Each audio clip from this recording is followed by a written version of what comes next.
नमस्कार दोस्तों, स्टडी 91 परिवार में आप सबका हार्दिक स्वागत अभिनंदन है। तो आज हम सब शानदार महत्वपूर्ण जो है कि भारतीय संविधान की विकास से संबंधित प्रश्नों को देखेंगे, ठीक है ना। तो एकदम धैर्य बना कर रखिए, शानदार तरीके से आपको हर एक बात को बताऊंगा एकदम जबरदस्त तरीके से। आशा उम्मीद करता हूँ कि आपको बेहतर तरीके से सारी बातें समझ में आएंगी, ठीक। तो चलिए एक बार श्रृंखला के साथ जुड़िए और उसका भरपूर आनंद लीजिए। आइए हम सब देखते हैं महत्वपूर्ण श्रृंखलाओं को और उससे संबंधित बातों को। देखिए ये आपके सामने पहला ही ये प्रश्न रहा कि भारतीय संविधान में आपको उल्लेखित है 300 से अधिक अनुच्छेद है, 350 से अधिक उल्लेख है, या आपको 400 से अधिक है या 450 से अधिक है। तब आप इस प्रश्न का शानदार तरीके से जवाब आप दे सकते हैं कि भारतीय संविधान में बेटा आपको 350 से अधिक अनुच्छेद हैं, ठीक। चूंकि मूल संविधान में आपको कितने थे, तो मूल संविधान में ये सब बातें आप देख सकते हो, ठीक। मूल संविधान में 395 अनुच्छेद, ये अनुच्छेद थे। आपको जो है कि 8 भाग था और आपको जो है कि 22 अनुसूचियां हुआ करती थी। अनुसूची ये आप याद रखना, ठीक ना। लेकिन वर्तमान में इसमें परिवर्तन हुआ और परिवर्तन में आपको देखने को मिलेगा कि 395 अनुच्छेद, 12 भाग, कितने 12 भाग और आपको 22 अनुसूचियां हैं। तो ये चीजें आप याद रख लेना। प्रश्न सिंपल सा था लेकिन चीजों को समझने की जरूरत है। आपको 350 से अधिक अनुच्छेद है। भारत का संविधान दुनिया का सबसे बड़ा लिखित संविधान है, ठीक ना। भारतीय संविधान दुनिया का सबसे बड़ा, आपको जो है भारतीय संविधान विश्व का सबसे बड़ा संविधान, विश्व का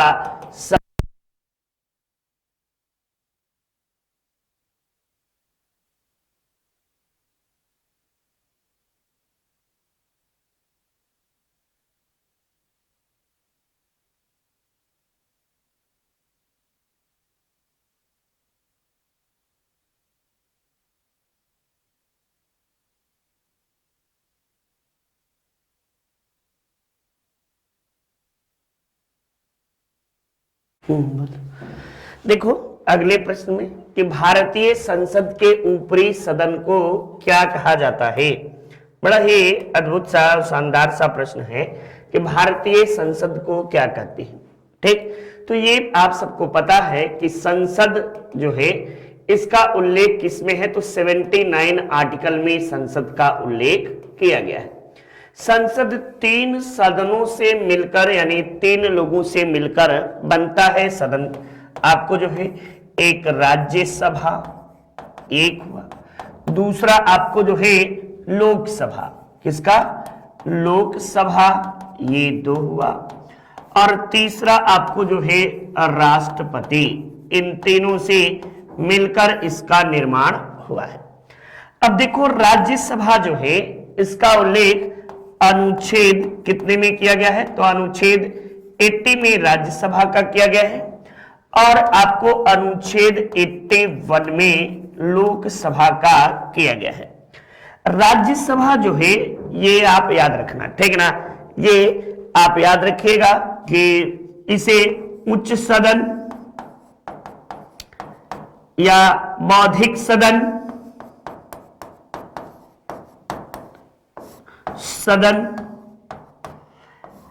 या आपको जो है कि इसे अस्थायी सदन, एक कई नामों से इसे बेटा हम सब जानते हैं, ठीक ना, कई नामों से जानते हैं। जबकि लोकसभा को निम्न सदन, लोकप्रिय सदन,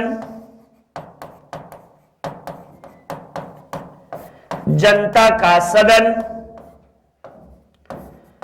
जनता का सदन, तो ये आपको कई नाम से इसे जानते हैं। अस्थायी सदन, चूंकि 5 वर्ष पर ये भंग हो जाता है। अस्थायी सदन, ये सभी कई नामों से इसे हम सब जानते हैं, तो आप यहाँ पे लगाइएगा ऊपरी सदन। ये आपको उच्च सदन का मतलब है ऊपरी सदन किसे, तो राज्यसभा को उच्च सदन के नाम से जानते हैं। ये आप इस तरीके से प्रश्नों को कर सकते हो। नेक्स्ट देखो, मौलिक कर्तव्य का समुच्चय सदैव अंग है। ये सभी लोग करिए तो जल्दी से फटाफट मैं देखूं और आप सब खुद आकलन अपना करिए कि कितने लोग इसका जवाब सही देते हैं। तो आप पाओगे ये वेरी वेरी इंपॉर्टेंट आईएमपी प्रश्न है और गलतियां चूंकि आपसे होना स्वाभाविक है, ये मुझे भी पता है और आपको भी पता है, ठीक। तो देखिए ये आपको समाजवादी संविधान का अंग माना जाता है। और बात करते हैं मौलिक कर्तव्य की, ठीक ना। मौलिक कर्तव्य की बात करते हैं, ये कहां से लिया गया है, यानी फंडामेंटल ड्यूटी जिसे कहते हैं, तो ये कहां से लिया गया है, तो ये रूस से लिया गया है। कहां से, रूस या यूएसएसआर से, संयुक्त सोवियत संघ से आपको लिया गया है। और ये कब लिया गया, तो 42वें संविधान संशोधन, आपको जो है संविधान संशोधन आपको 1976 के तहत इसे शामिल किया गया। किसकी सिफारिश पर, तो स्वर्ण सिंह समिति, स्वर्ण सिंह समिति की सिफारिश पर इसे शामिल किया गया। ये किस सूची का विषय भी हो सकता है, तो ये आपको जो है कि ये किस सूची का है, मौलिक कर्तव्य, तो जल्दी से बताइएगा आप सब। फिर आपको जो है कि कुल कितने हैं, तो कुल वर्तमान में आपको जो है वर्तमान में 11 हैं और 11वां जो है 86वां संविधान संशोधन 2002 में आपको इसे शामिल किया गया था। तो ये बातें आप याद रखिए, यानी मौलिक कर्तव्य समुच्चय है किसका, समाजवादी ढांचे का आपको जो है समुच्चय है, ये बात आप याद रखो। नेक्स्ट देखो बेटा, निम्नलिखित में से किस अधिकार को डॉक्टर भीमराव अंबेडकर ने संविधान की आत्मा कहा है, हृदय या आत्मा कहा, तो ये आपको जो है स्वतंत्रता का अधिकार, ये इसका उल्लेख किसमें है, तो अनुच्छेद आप कर सकते हैं, आपको जो है 25 से 28 तक इसमें आपको उल्लेख मिलता है, ठीक ना। स्वतंत्रता का अधिकार, संपत्ति का अधिकार, इसे समाप्त कर दिया गया है, समाप्त कर दिया गया है, ये बात भी आप याद रखिए। समता का अधिकार जो है अनुच्छेद 14 से लेकर 18 तक समता की बात है। संवैधानिक उपचारों का अधिकार अनुच्छेद 32, इसे ही भीमराव अंबेडकर ने संविधान की आत्मा कहकर संबोधित किया। जबकि संविधान की आत्मा वास्तविक रूप से किसे कहते हैं, तो आप बताइएगा कि प्रस्तावना को संविधान की आत्मा कहा जाता है, संविधान की आत्मा कहा जाता है, ये आप याद रखिएगा, आत्मा कहा जाता है, ये बात आप याद रखिए, ठीक ना। नेक्स्ट देखिए, लोकतंत्र चतुर्थ स्तंभ शब्द का प्रयोग निम्नलिखित में से किसे इंगित करता है, तो लोकतंत्र के आपको जो है 4 स्तंभ कौन कौन से हैं, लोकतंत्र के 4 स्तंभ, ठीक ना। 4 स्तंभ कौन कौन है, तो पहला बताइएगा कि आपको कार्यपालिका, दूसरा व्यवस्थापिका, तीसरा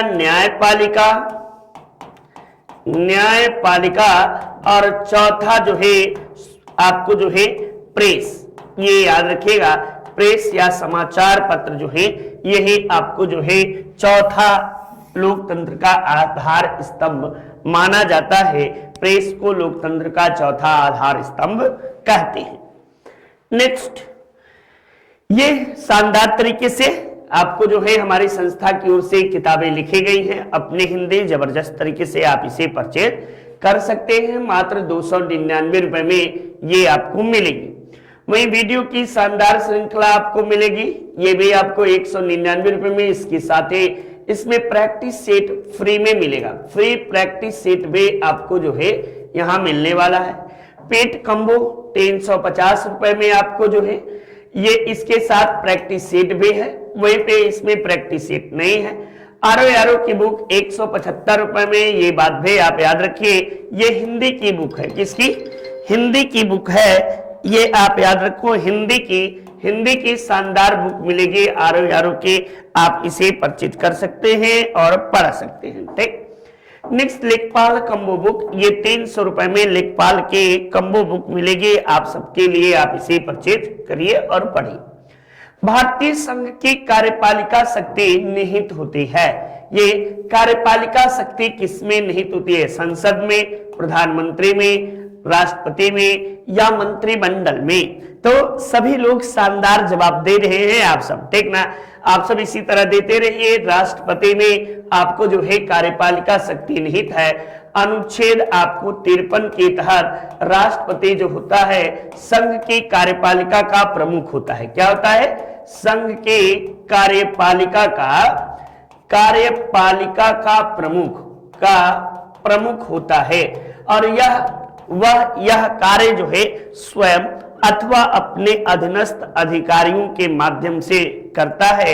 ये बात भी आप याद रखिए। नेक्स्ट, भारतीय संविधान निम्न में से कौन सी नागरिकता प्रदान करता है? तो भारतीय संविधान में नागरिकता आपको कहां से लिया गया है? तो ये ब्रिटेन के संविधान से आपको जो है नागरिकता लिया गया है। इसका उल्लेख कहां है? तो भाग 2 में, भाग 2 अनुच्छेद कितना? तो अनुच्छेद आप याद रखिएगा जो है कि 5 से आपको जो है 11 तक ये आपको नागरिकता से संबंधित है। नागरिकता संशोधन अधिनियम पहली बार 1955 ईस्वी में आया और भारत में एकल प्रकार की नागरिकता है। ये कहां से ली गई है? तो ब्रिटेन से ली गई है, ठीक ना? ये एकल प्रकार की नागरिकता ब्रिटेन से ली गई है। ठीक, चलिए नेक्स्ट देखो, हमारे राष्ट्रगान का मूल रूप किस भाषा में है? यानी हिंदी में है, बांग्ला में है, संस्कृत भाषा में है या उर्दू भाषा में है? राष्ट्रगान से आपको संबंधित प्रश्न पूछा गया है, तो आप इस प्रश्न का जवाब दे सकते हैं।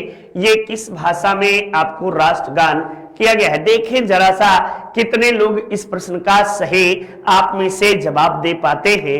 ये अभी देख लें आप सब कितने सही जवाब इसका देते हैं, ठीक ना? तो देखिए कितने लोग जवाब सही देते हैं। एकदम जबरदस्त तरीके से आप सब जवाब दीजिए। चलिए, अधिकांश लोगों का आपको जो है गलत जवाब मिल रहा है, ठीक ना? ये आप अधिकांश लोगों का जवाब जो है ये गलत मिल रहा है, ठीक ना? कुछ लोग बहुत सही जवाब भी दे रहे हैं। हिंदी में नहीं बेटा, ये बांग्ला भाषा में था। और इसकी रचना किसने की थी? तो सबको पता है, रविन्द्रनाथ टैगोर ये के द्वारा आपको जो है राष्ट्रीय गान लिखा गया था। और ये सर्वप्रथम कब गाया गया? तो सर्वप्रथम जो है ये 1911 ईस्वी में कलकत्ता अधिवेशन में, ठीक ना? कलकत्ता अधिवेशन में सर्वप्रथम गाया गया, ये बात आप याद रखिए।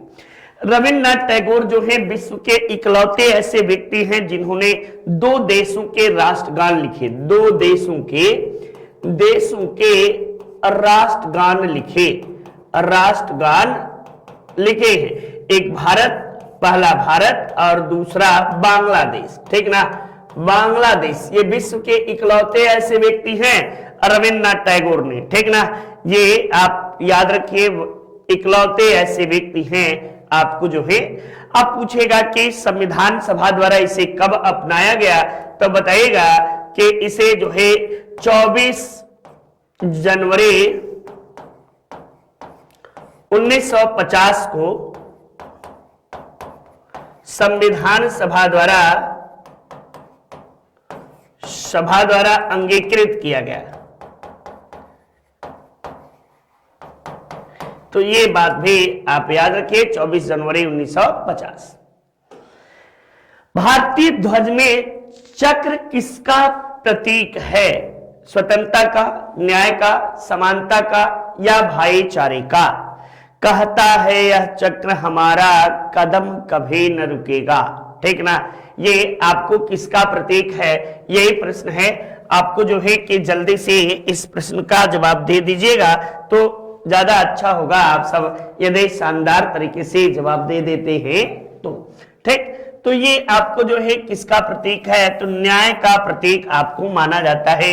ये आपको जो है राष्ट्रीय ध्वज में जो चक्र है ये कहां से लिया गया है, तो अशोक स्तंभ से। कहां से, अशोक स्तंभ से इसे लिया गया है। ये आपको जो है नीले रंग में है, नीले रंग के पट्टे और जो चक्र में तिल्लियां हैं वो सफेद हैं। तिल्ली कैसे रंग की है, तो सफेद रंग के आपको जो है तिल्ली है इसमें बने। कुल तिल्लियां कितनी हैं, तो कुल 24 तिल्लियां हैं। ठीक ना, तिल्लियां हैं और ये 24 तिल्लियां किसके वाहक है, तो 24 घंटे के वाहक कहे जाते हैं। ठीक, तो ये बातें आप याद रखो। हमारे संविधान में, यानी संविधान में हमारे देश का उल्लेख किन नामों से किया गया है, भारत अर्थात इंडिया शब्द आपको जो है इसका उल्लेख संविधान के भाग 1 में, संविधान के भाग 1 में आपको जो है कि इंडिया अर्थात भारत शब्द का उल्लेख किया गया है। ये बातें आप याद रखो। नेक्स्ट, आरओ की शानदार श्रृंखला हमारी संस्था की ओर से आपको जारी किया गया है, आप इसे परिचित कर सकते हैं। ठीक ना, तो सहायक समीक्षा अधिकारी की शानदार बैच, ये 2499 रुपए में आपको कोर्स है, आप इसे परचेज कर सकते हैं। डेली वीडियो क्लासेस है, चैप्टर वाइज टेस्ट सीरीज है, ऑफलाइन डाउनलोड करने की सुविधा आपको दी गई है। तो इस तरीके से आप इसे पूरा करिए और शानदार तरीके से आपको जो है मिलेगा। नेक्स्ट देखिए, भारतीय संविधान किस दिन से पूर्णतः लागू हुआ, ये आप याद रखिए, किस दिन से पूर्णतः लागू हुआ। तो ये इसका जवाब जो है कि पूर्णतः लागू आपको जो है 26 जनवरी 1950 ईस्वी को भारतीय संविधान पूर्णतः लागू हुआ और 26 नवंबर 1900 आपको जो है 49 ईस्वी को संविधान बनकर तैयार हो गया था। ठीक ना, संविधान बनकर तैयार हो गया, या इसे कह सकते हैं कि संविधान सभा द्वारा अंगीकृत कर लिया गया था, अंगीकृत कर लिया गया। ये बात आप याद कर सकते हैं। 2 वर्ष 11 माह 18 दिन संविधान के निर्माण में समय लगा और 26 जनवरी 1950 ईस्वी से भारतीय संविधान को पूर्णतः लागू कर दिया गया और इसी तिथि से भारत एक गणराज्य के रूप में घोषित हुआ। विश्व का सबसे बड़ा एवं सर्वाधिक व्यापक संविधान किस देश का है, तो विश्व का सबसे बड़ा और व्यापक संविधान जो है ये ब्रिटेन का, भारत का, कनाडा का या अफ्रीका का है। तो बताइएगा कि सबसे बड़ा आपको संविधान जो है भारत का है, ये आप याद रखो। ब्रिटेन का अलिखित संविधान है बेटा, कैसा है, अलिखित संविधान के तौर पर ब्रिटेन का संविधान है, अलिखित संविधान। ठीक ना, इस बात को आप याद किए रहिए और देखते चलिए। नेक्स्ट देखो, नेक्स्ट भारतीय संविधान की विशेषता है सबसे कठोर, सबसे लचीला, अंततः लचीला और अंततः कठोर, या उपयुक्त में से कोई नहीं। तो भारतीय संविधान जो है मध्यम मार्गी प्रतिप्रदा का काम किया है और ये अंततः लचीला एवं अंशतः जो है कठोर दोनों प्रकार से है। और इसे आपको जो है कि भारतीय संविधान को वकीलों का स्वर्ग किसने कहा, ये बात आप कमेंट बॉक्स में बताएंगे। भारतीय संविधान को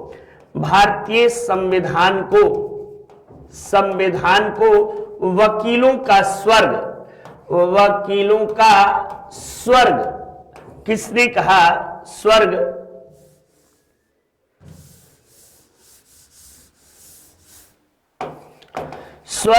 किसके द्वारा कहा गया, ये बात भी आप याद रखिए। वकीलों का स्वर्ग किसने कहा, तो ये बातें आपको होनी चाहिए।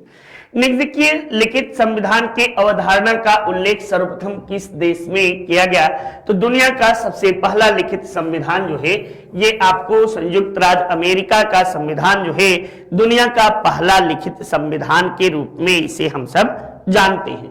और ये आपको पहली बार आपको जो है 1789 ईस्वी में बनकर तैयार हुआ था अमेरिका का संविधान, दुनिया का पहला लिखित संविधान।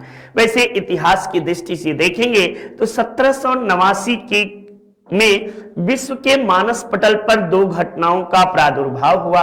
एक ने हमें स्वतंत्रता, समानता और बंधुत्व का नारा दिया और दूसरे ने हमें लिखित संविधान दिए। तो स्वतंत्रता, समानता और बंधुत्व का नारा फ्रांस के द्वारा दिया गया था। चूंकि फ्रांस से आपको जो है कि राजतंत्रीय शासन समाप्त हो गया और गणतंत्रात्मक शासन की स्थापना आधुनिक विश्व में पहली बार फ्रांस में ही हुई। और 1789 ईस्वी में आपको जो है कि वहां का जो शासक था लुई 16वें की हत्या हो जाती है और उसके बाद बास्टिल का पतन है कहानी। तो इतिहास के पन्नों में मत जाइए, यहाँ पे हम लोग बात करते हैं। दो घटनाएं थी, एक आपको जो है लिखित संविधान, यहां आपको पता होना चाहिए लिखित संविधान, और दूसरा स्वतंत्रता, समानता और बंधुत्व का नारा। स्वतंत्रता, समानता एवं बंधुत्व का नारा दिया गया है, ये बात आप याद रखो, ठीक ना।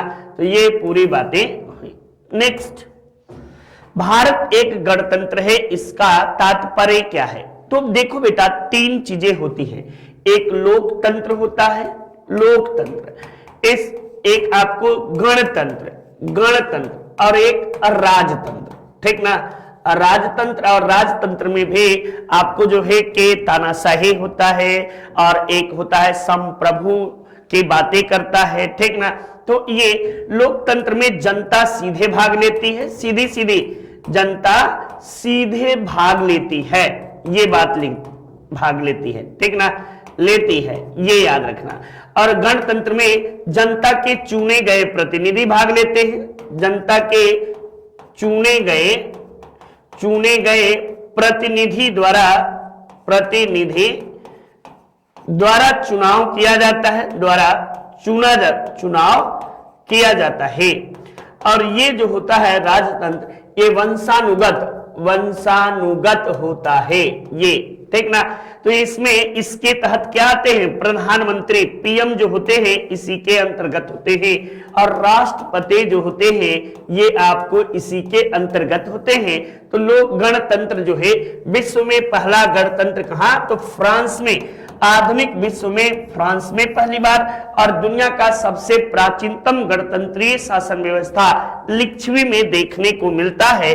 तो भारत में आपको वंशानुगत शासन नहीं है, यही बात आपको इंगित करता है, ठीक ना। ये आप याद रखिएगा, गणतंत्र का मतलब है भारत में वंशानुगत शासन नहीं है, बल्कि जनता के चुने गए प्रतिनिधि द्वारा चुनाव किया जाता है। यानी राष्ट्रपति के निर्वाचन में राज्यसभा, लोकसभा और राज्य विधानसभाओं के सदस्यों के द्वारा आपको इनका चयन किया जाता है, ठीक ना। तो यही बातें हुआ। नेक्स्ट देखो, ग्राम विकास अधिकारी, शानदार तरीके से 1299 रुपए में आपको ये कोर्स दिया गया है, आप इसे परचेज कर सकते हैं और शानदार तरीके से इसे पढ़ते चलिए, देखते चलिए, ठीक ना। तो ये चीजें आप सबके लिए शानदार श्रृंखला है, ठीक। तो चलती मिलते हैं एक जबरदस्त श्रृंखला के साथ। नेक्स्ट देखिए, भारतीय संविधान के किस संशोधन को लघु संविधान कहा जाता है? तो ये लघु संविधान जो है 42वां संविधान संशोधन 1976 को ये आपको लघु संविधान के नाम से जाना जाता है, ठीक ना। इसमें कई तरह के चीजों का संशोधन किया गया। इसी में आपको जो है लोकसभा का और आपको जो है कि विधानसभाओं का कार्यकाल बढ़ाकर 6 वर्ष कर दिया जाता है। इसी के तहत मौलिक कर्तव्य को शामिल किया जाता है। इसी के तहत आपको जो है कि पर्यावरण संरक्षण अधिनियम जो है कि इसी के तहत संवर्धन, पर्यावरण संरक्षण एवं संवर्धन की बातें की जाती है। तो इसमें ढेर सारे संशोधन किए जाते हैं, इसीलिए भारत आपको 42वें संविधान संशोधन को लघु संविधान के नाम से जानते हैं। कल्याणकारी राज्य की परिकल्पना का क्या तात्पर्य है? तो ये हमारा संविधान जो है लोक कल्याणकारी राज्य की अभिवृद्धि की बातें करता है। इसमें क्या होगा? अधिकतम लोगों को अधिकतम कल्याण सुनिश्चित करना, कमजोर वर्गों के कल्याण का प्रबंध करना, सभी नागरिकों को आपको जो है कि स्वास्थ्य सुविधा देना, या आपको जो है कि उपयुक्त में से कोई नहीं।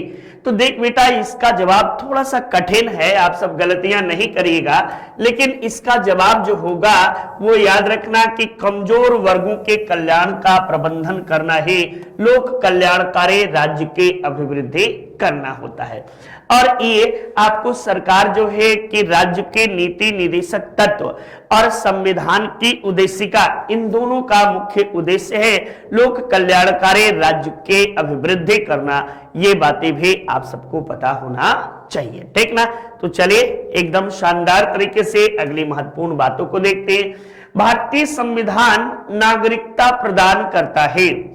आपको जन्म के आधार पर, निवास के स्थान पर, देशीकरण के आधार पर, या उपयुक्त में से चारों। तो ये उपयुक्त में से सभी के आधार पर जो है भारतीय संविधान आपको जो है नागरिकता प्रदान करता है। कुल 5 आधारों पे भारतीय संविधान के द्वारा नागरिकता प्रदान किए जाने की बात की गई है। भारतीय नागरिकता को प्राप्त मूल अधिकारों की संख्या कितनी है? तो भारतीय नागरिकों को आपको जो है कुल कितने मूल अधिकार प्राप्त हैं, ये बात आपसे पूछा गया है, जो विदेशी नागरिकों को नहीं प्राप्त हैं, ठीक ना। तो ये आप प्रश्न जबरदस्त तरीके से कर सकते हैं। इसमें जो है कि कुल कितने हैं भैया? कुल 6 हैं। 6 मौलिक अधिकार है और 6 के 6 भारतीय आपको जो है नागरिकों को 6 मौलिक अधिकार प्राप्त हैं। पहला समानता का अधिकार, समानता का अधिकार। दूसरा जो है ये क्या है? तो स्वतंत्रता का अधिकार का अधिकार। तीसरा आपको क्या है? तो शोषण के विरुद्ध अधिकार, शोषण के विरुद्ध अधिकार। आपको चौथा क्या है? तो धार्मिक स्वतंत्रता का अधिकार। पांचवा क्या है? शिक्षा, ठीक ना, शिक्षा एवं अल्पसंख्यकों के हितों का अधिकार। और छठवां क्या है? तो संवैधानिक उपचार, संवैधानिक उपचार। यही बातें आपको की गई हैं। तो 6 प्रकार के कुल आपको जो है मौलिक अधिकार हैं, ये भारतीय नागरिकों को प्राप्त है। भारतीय संविधान के अनुसार जीवन का अधिकार है। जीवन का अधिकार एक मौलिक अधिकार है, ये बात आप याद रखिए। देश के प्रत्येक नागरिकों को जीने का अधिकार है। ये आपको कहां दिया गया है? तो अनुच्छेद आपको जो है 20 और 21 में इस बात का उल्लेख किया गया है। मौलिकों के जीवन जीने का अधिकार जो है ये इसी में किया गया है। तो एक मौलिक अधिकार है जीवन का अधिकार, ठीक ना। नेक्स्ट देखो, यूपी पुलिस कांस्टेबल का शानदार बैच आप सबके लिए, आप इसे जरूर शानदार तरीके से पढ़ते चलें। आशा उम्मीद करता हूं कि चीजें बेहतर तरीके से समझेंगे। ये आपको जो है 1499 रुपए का ये कोर्स हुआ, आप इसे पढ़िए और शानदार तरीके से अपनी तैयारी जारी रखिए। नेक्स्ट देखिए, निम्न में से कौन सा मूल अधिकार भारतीय संविधान के नागरिकों को प्राप्त नहीं है? तो मूल अधिकार देश के किसी भाग में बसने का अधिकार, लिंग के आधार पर समानता का अधिकार, सूचना का अधिकार, या शोषण के विरुद्ध अधिकार। तो देख बेटा, ये बातें आपको जो है देश के किसी भाग में बसने का अधिकार या सूचना, आपको जो है नागरिकों को मूल अधिकार, कौन सा मूल अधिकार भारतीय संविधान में नागरिकों को नहीं प्रदान किया गया है? तो ये सूचना का अधिकार बेटा इसमें नहीं प्रदान किया गया था, ठीक ना। ये आपको, ये पुराना क्वेश्चन है, अब तो प्रदान, अब जो है वर्तमान में प्राप्त हो गया है। ये आपको 19 अनुच्छेद 19 आपको क में मौलिक अधिकार सूचना का अधिकार है, मौलिक अधिकार है। अब मौलिक अधिकार है, ये मैं लिख दे रहा हूं, याद रखना, ठीक ना। अब मौलिक अधिकार है, लेकिन मूल संविधान में इस बात का जिक्र नहीं किया गया था। आप याद रखिएगा कि सूचना का अधिकार अधिनियम 2005 के तहत इसे शामिल किया गया। 12 अक्टूबर 2005 ईस्वी को सूचना का अधिकार लागू किया गया था, ठीक। तो ये पूरे प्रश्न का जवाब हुआ। युद्ध, आक्रमण अथवा सशस्त्र विद्रोह के कारण उत्पन्न राष्ट्रीय अशांति अवस्था में राष्ट्रीय आपात किस अनुच्छेद के तहत लगाया जाता है। तो देख बेटा, 3 आपको जो है के अनुच्छेद आपको ऐसे हैं जो कि ये आपको राष्ट्रपति के विशेषाधिकार की बातें करते हैं। तो ये आपको जो है अनुच्छेद 352 जो है ये युद्ध, आक्रमण अथवा सशस्त्र विद्रोह के आधार पर लगाए जाते हैं। 360 जो है वित्तीय आपात की बातें करता है। किस तरह की? तो वित्तीय आपात, ठीक ना, ये वित्तीय आपात की बातें आपको करता है, आपात। और आपको 360 राज्यों में असंवैधानिक स्थिति उत्पन्न होने पर राष्ट्रपति शासन की बात करता है, यानी राज्यों में राष्ट्रपति शासन, ठीक ना, राष्ट्रपति शासन। ये आप याद रखना, ये तीनों बातें आप याद रखो, ठीक ना। नेक्स्ट देखो, धर्म के नाम पर किसी प्रकार का भेदभाव नहीं किया जाएगा। संविधान में किस आर्टिकल में आपको जो है इस बात का उल्लेख किया गया है? धर्म, मूल, वंश, जाति इत्यादि के आधार पर विभेद का प्रतिषेध आपको किसमें है? तो अनुच्छेद 15 में है, ठीक ना। धर्म,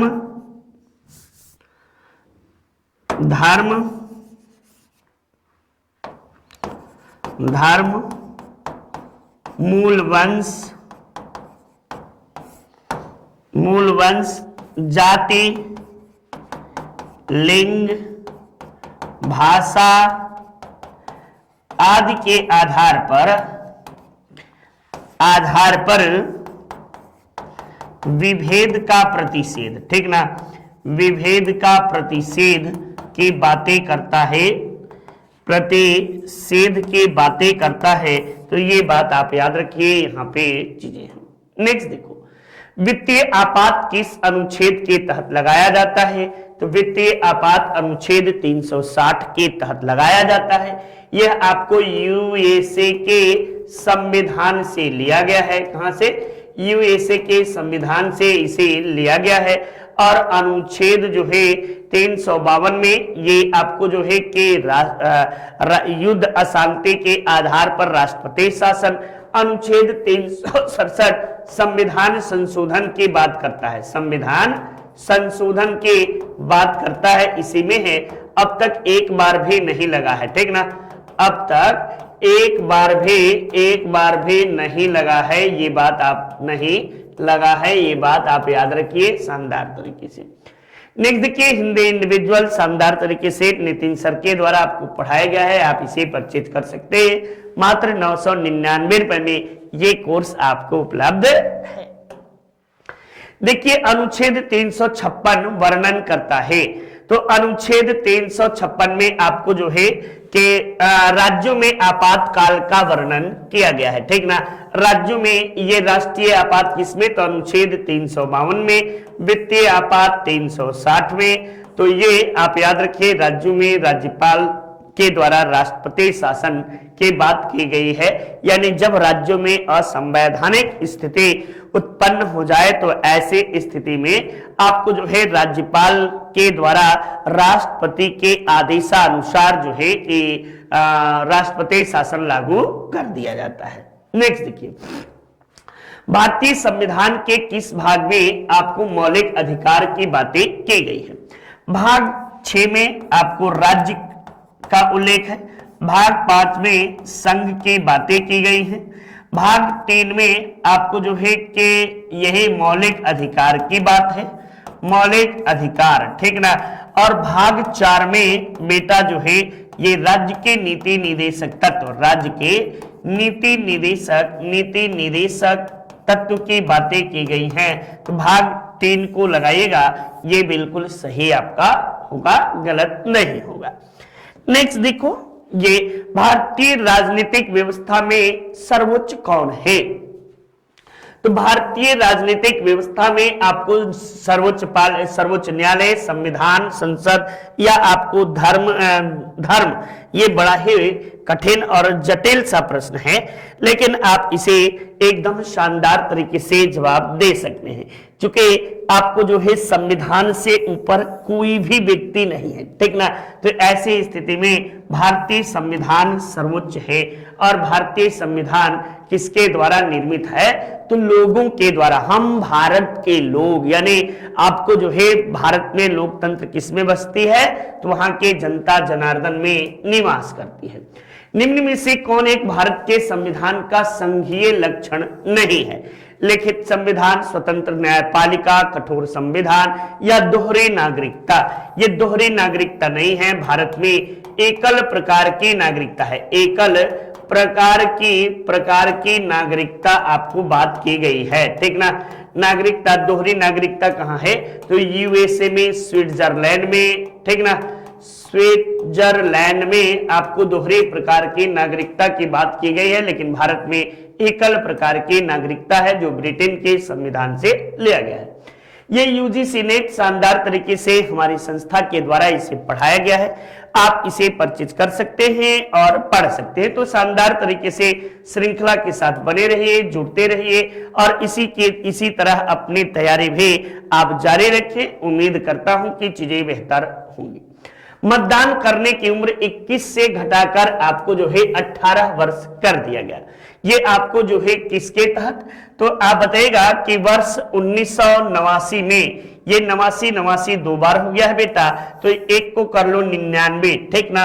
1989 ईस्वी में आपको जो है कि इसके 61वें संविधान संशोधन के तहत, 61वें संविधान संशोधन, ठीक ना, संविधान संशोधन के तहत आपको जो है इसे आपको जो है कि 21 वर्ष से घटाकर 18 वर्ष कर दिया गया था। इसका उल्लेख मतदान करने का उल्लेख किसमें है, तो अनुच्छेद 326 में मतदान का उल्लेख है। मतदान करने का उल्लेख किया गया है।